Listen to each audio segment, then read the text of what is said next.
3 key components necessary for internet marketing success. Have you ever wondered why so many people get into internet marketing and fail?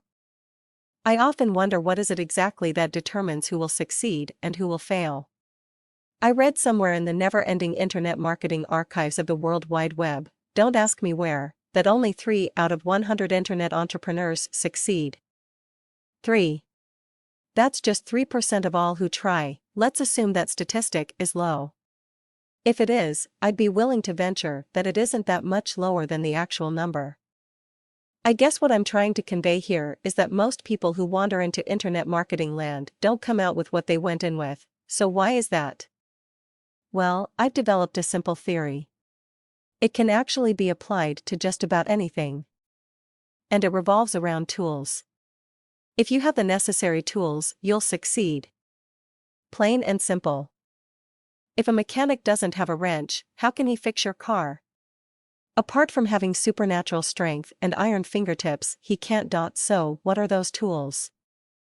Well, I think they aren't what most people might think. No, it isn't brains or brawn brings success in this business. It's these 3 things. 1. Attitude. Yup, that's right. You must believe that you are going to succeed. No, I'm not going to get all mystical on you, but I am going to stress that you need a positive attitude. You absolutely have to visualize where you want to be in 1 year and make it happen. Set goals for yourself, see yourself achieving them, and then feel the rush of success as if it's already happened. Point 2. Research. You need to know what sells, or else you won't be able to sell. I'm not saying you need to go out and hire a consultant, but you do need to know what trends are hot. You have to develop the ability to learn what people are buying, and how many potential people there are to buy it. Secondly, you have to get a good idea of the competition.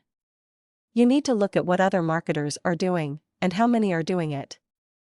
If you see a common tactic that many marketers are using, chances are that's because it works, and works well. Point 3.